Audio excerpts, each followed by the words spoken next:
Hi everyone. This video will talk a little bit about permutations and combinations. This is something we've had a little experience with before, but we're going to do it again a little more systematically. All right, so we're going to start with permutations and try to get an idea of what a permutation is. So I'm going to start and assume that I have a list or a set of colors. So let's call this set of colors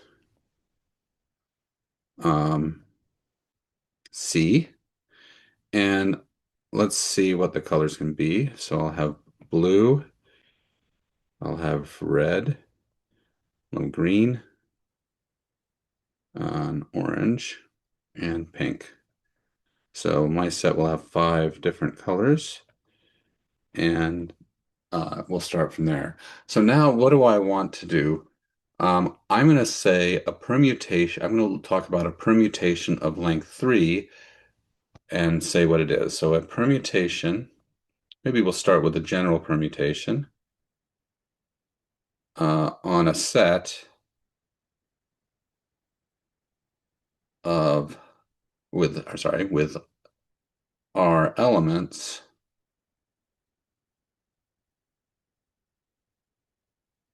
excuse me, I'm going to use N elements of length R. So this is lowercase n of length R is an ordered sequence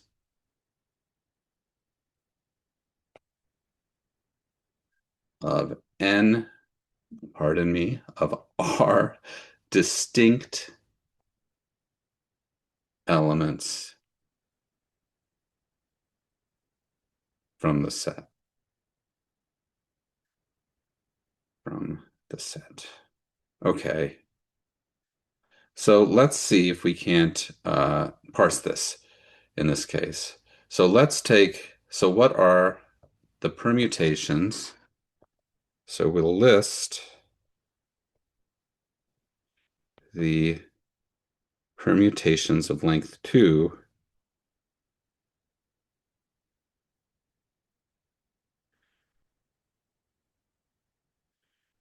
from C, from our set of colors. So how do we do that? Okay, I'm going to take C and I'm going to copy it down here. Well, I need to make choices. So I'm going to make the first choice.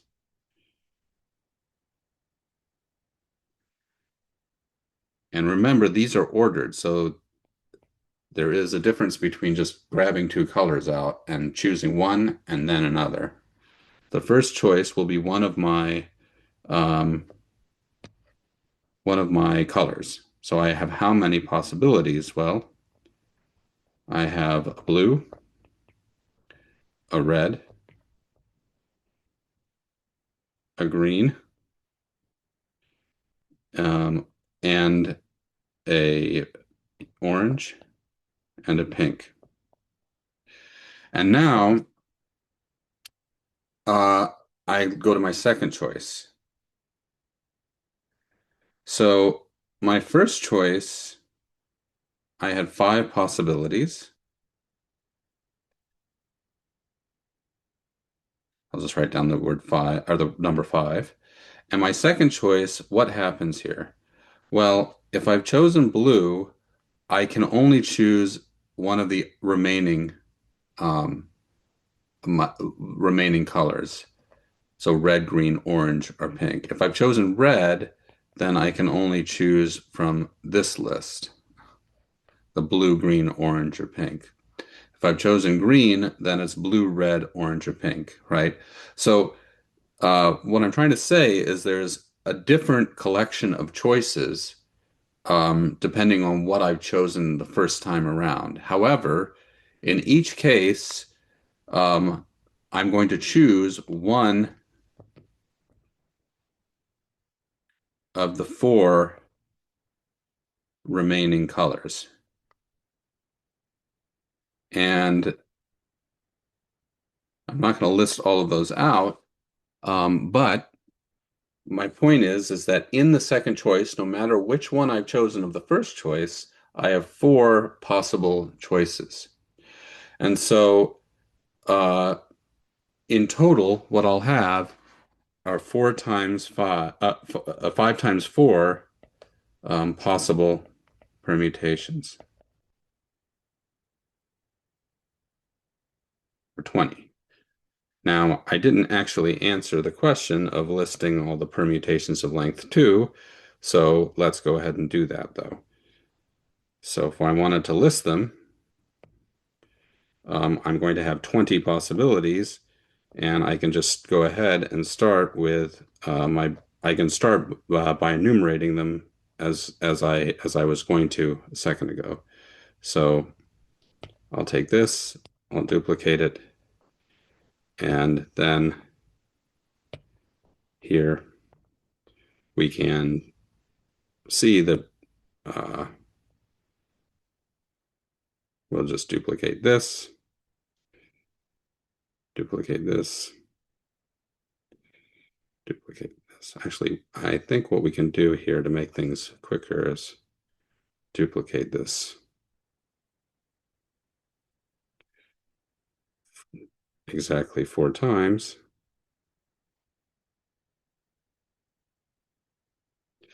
and then yeah, then move things over. So blue, green, green, orange, green, pink, green. Okay, so we can illustrate exactly what the possibilities are here, and then pink.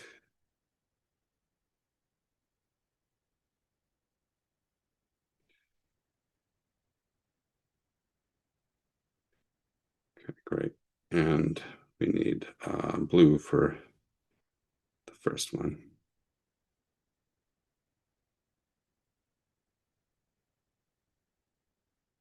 Okay, so I should have 5 times 4. Let's see, red has not been used here.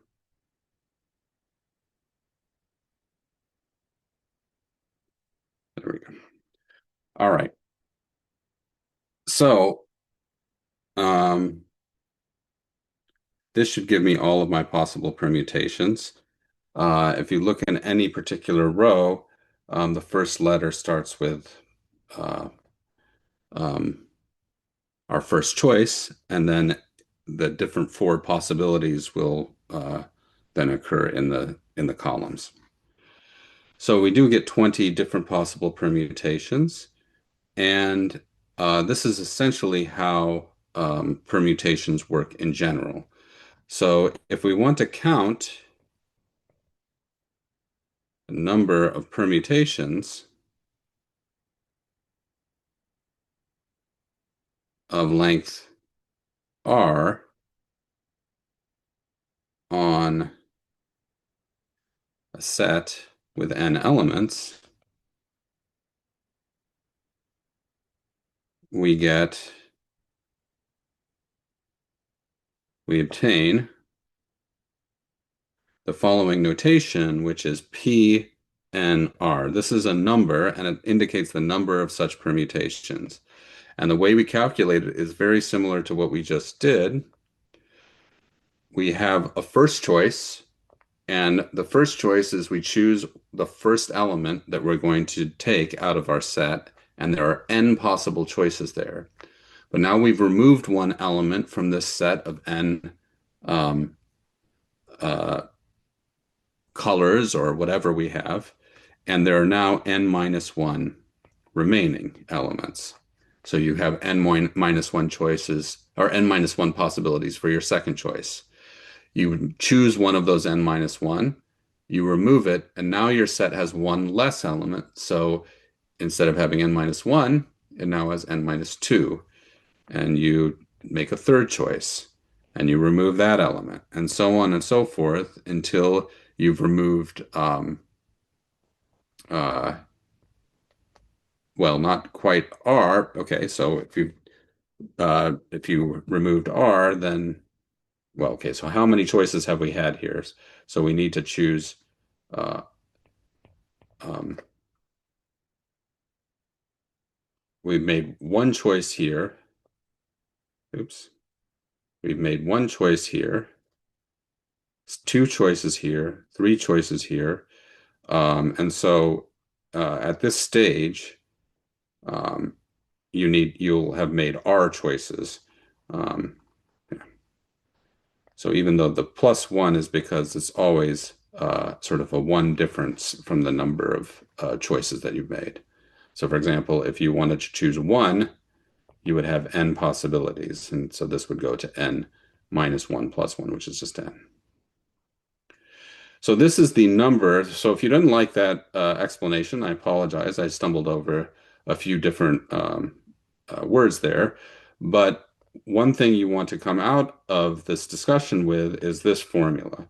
So this formula will give you exactly the number of permutations. And remember that a permutation, a key thing about all of what we're doing here is that this is an ordered sequence and they are all of the elements that you're choosing are different. So you don't repeat. You'll notice in this whole list here, we didn't have anything like blue, blue. That's not allowed. So they have to be distinct, different elements from your set.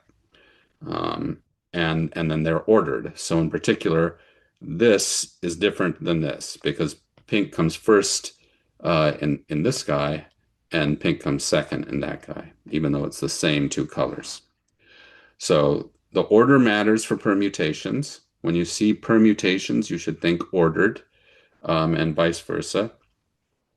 Uh, but what about when you don't care about the order?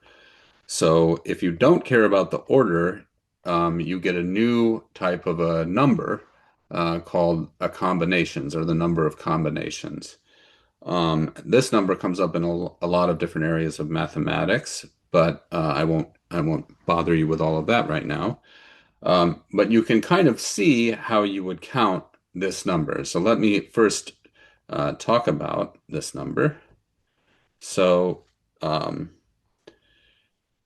combinations are different. A combination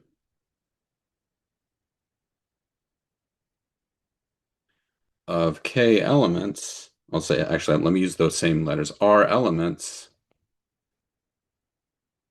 from an n element set is an unordered subset of r elements. So in other words, we could ask the same kind of question here, or as we did here, and I will just copy this over.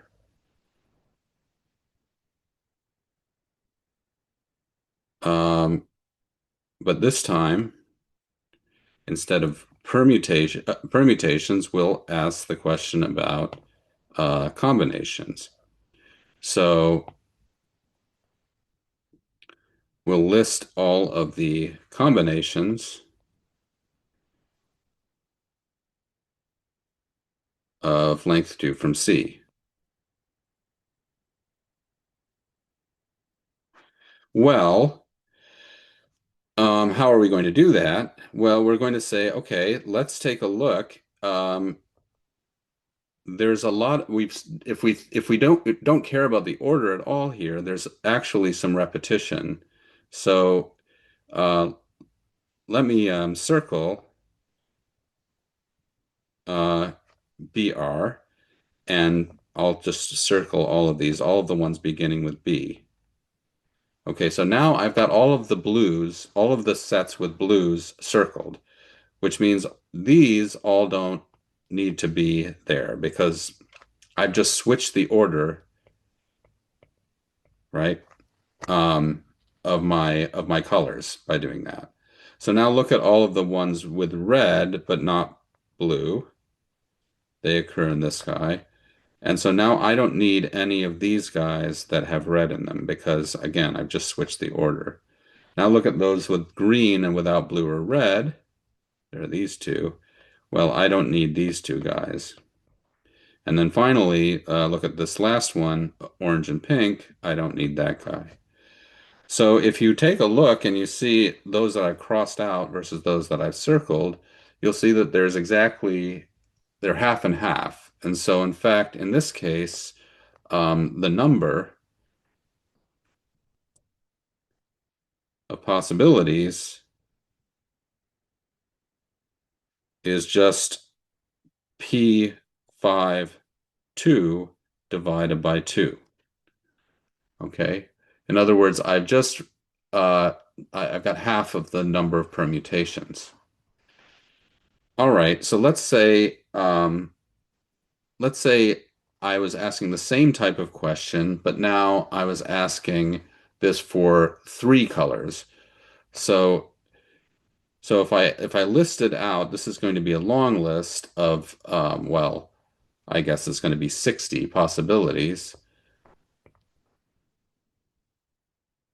of my colors of length 3.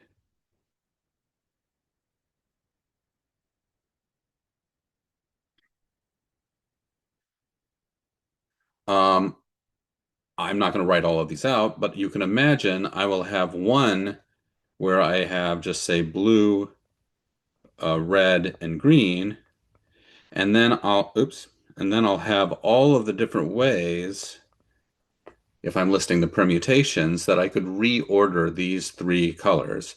So I'll have, another blue, green, and red. I'll have a group, a red, green, and blue. I'll have a red, blue, and green, right? And, I'll have a green and a green and a red and a blue.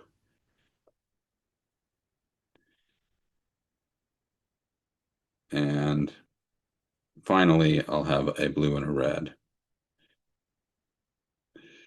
Find all of the possibilities here. So I've got 6 permutations of the 60 that will be just these 3 colors, right? And then, I'll have all of the other permutations with different colors. Um, but the point that I'm trying to make is that if I don't care about the order, given any 3 colors, I'll have 6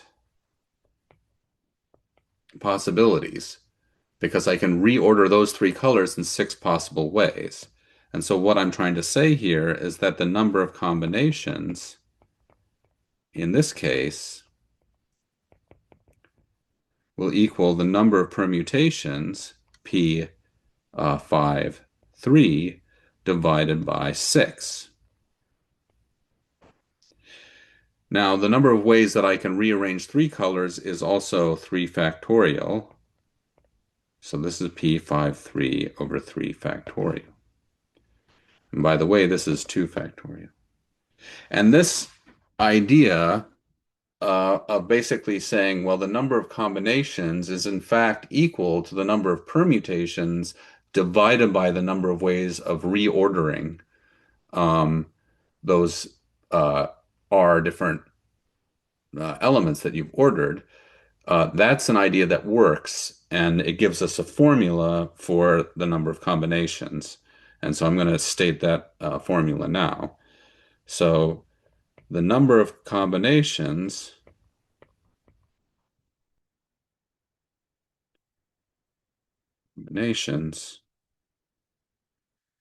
of R out of n objects,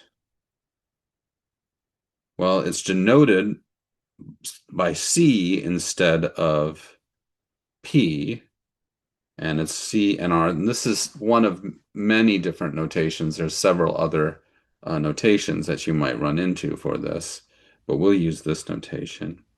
And it's always going to be equal to P and R over r factorial. But that's a complicated looking thing. And there's another way of writing this out. You can see this is actually equal to n factorial all over r factorial times n minus r factorial. Indeed, this part of this formula is exactly the formula for the permutations.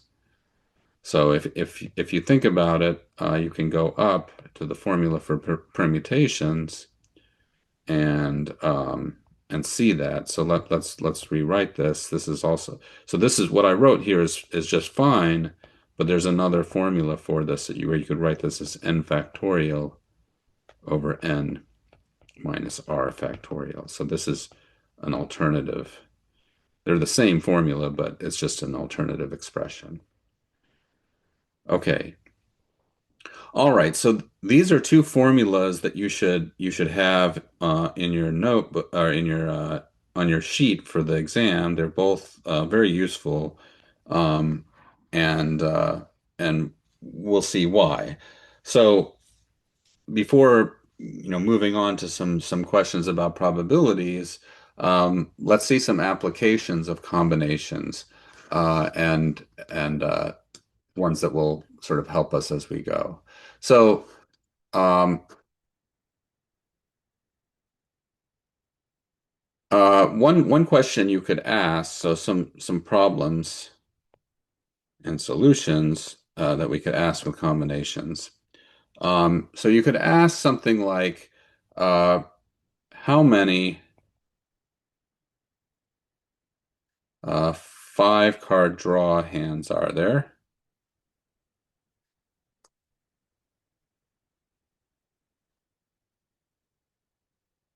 And if you don't play or haven't played any cards, that's not a problem. Let me just say some things about card games.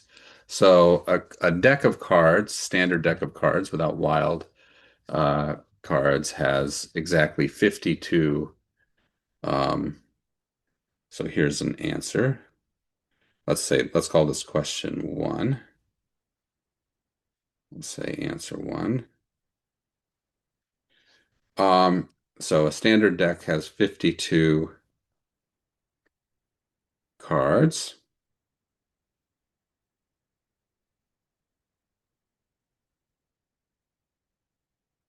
And if you're going to play a five card draw hand um, without, say, or just well, maybe a straight hand, we should say, uh, you just pick five cards. So let's say how many cards are just could be dealt to you. So then we're going to pick five cards. However, in this kind of a game, once you get the cards, you can rearrange them in your hand. You don't really there's not the order doesn't matter as to how you get it. The dealer just deals you five cards, and you look at it. Maybe the order in which the dealer deals it is something that is conventionally required to satisfy a pattern. But once you get your cards, the order won't matter. You can rearrange them as you like. So this is a problem where order does not matter. So you're looking for, if you're trying to count the number of possibilities, you use combinations. So use combinations. And we're looking for different ways we can get five cards out of 52 cards. So we're interested in C52, 5. Okay, well, this is 52 factorial over 5 factorial times 52 minus 5 factorial, which is all of those are, well, not all of them. 5 factorial is not too bad, but all of the other ones are enormous numbers. They're very big numbers. So 52 factorial is not something you typically want to calculate. So let's just see what you can do here. What you can do is you can, okay, first of all, 52 minus 5 is 47 factorial. You can realize that 52 factorial is 52 times 51 times 50 times 49 times 48 times 47 factorial. So you can get this huge cancellation, and when you do, oops, I don't want to skip 51 here. Uh, you're left with a simpler expression, although still a very large number. Um, it's this number over 5 times 4 times 3 times 2 times 1. But okay, we'll leave one off. Um, and, what you can then see is you can cancel, I mean, you can certainly cancel um, the 5 times 2 is 10. Um, so you can cancel that, and you can cancel a 12 um, in the 48. So I'll just cancel those two. 52 times 51. 50 is 10 times 5, so I'll skip that one. 49. 48 is 12 times 4. And so now I'm going to get a 5 and I'm going to get a 4 here because I divided out the 12 from 48 and I divided out the 10 from 50. All right, and when you count all of that, or when you go ahead and calculate all of that, what you're going to get is a number of 2,598,960. So it's a big number. That's the number of possible 5 card draw hands you can get dealt. However, there's an even bigger number if you ask the same question for um, uh, how many 5 card stud hands are there? So uh, the way a stud hand is played is the dealer deals one card to every individual. That's a face down card. And then they deal another card, and then people bet, and then they deal another card. But these cards are all dealt up after the first card. But the point is that the order in a stud hand matters because you're betting after each round, and you have to kind of guess and all of this, and maybe build your probability based on the ordering. So here the answer is order matters. So you want the number of permutations, and the number of permutations is precisely this numerator here that we just calculated. We didn't actually calculate this, we divided by a bunch of things. So this is 52 factorial over 52 minus 5 factorial. And that number is a very large number. It's 311,875,200. So much bigger than the number of draw hands that you can get, but still both of them in the millions, and hard to kind of get your head around these numbers sometimes. Um, Another good example of a question that might involve permutations and uh, combinations would be the following. So let's say you're a football fan and you're prognosticating about your team and how they're going to do the next season. So you're gonna say, okay, well, I'm pretty sure they're gonna win 9 games. So we say the football team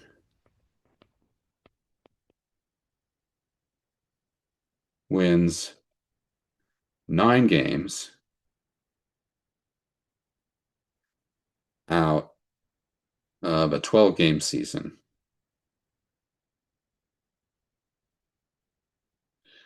Then someone comes along and says, how many ways can that happen?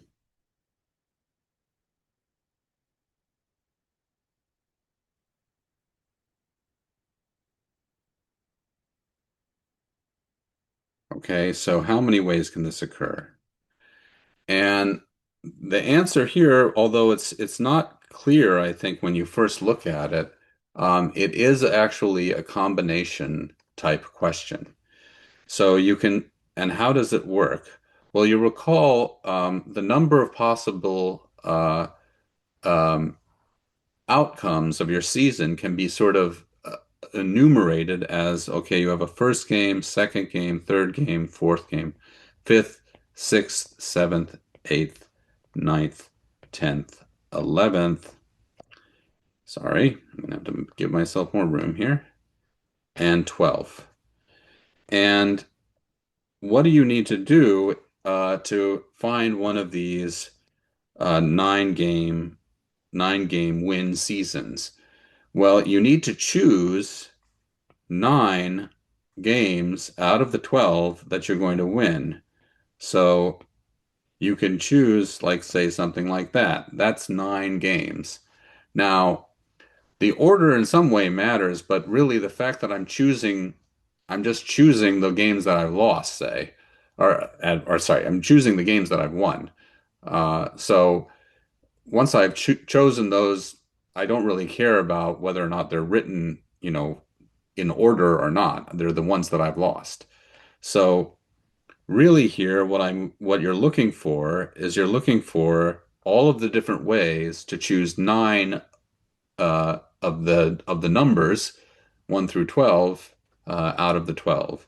So the answer here is that we want to find combinations because again the order of the losses doesn't matter once we choose them. Or sorry, the order of the wins doesn't matter once we choose them. So we want to find how many ways can we choose nine wins out of the 12 game season, and that's a combination. And so, okay, well, this is again we can use our formula 12 factorial over 9 factorial times 12 minus 9 factorial, which is well, here I'll put it down 12 minus 9 factorial. Okay, well, what is that? That's 12 times 10 or sorry, times 11 times 10, and then I'm dividing out, excuse me, dividing out the 9 factorial all over 12 minus 9 is 3 times 2, and that's 6, so I can simplify, and I get 11 times 20, and that's 220. So there are 220 possible ways that you can have a 9-win season, um, exactly 9 wins out of 12. Um, so you can imagine if people are interested in sports betting that the more you put into this, the more you can start to calculate the number of possibilities of various events occurring. Um, so, okay.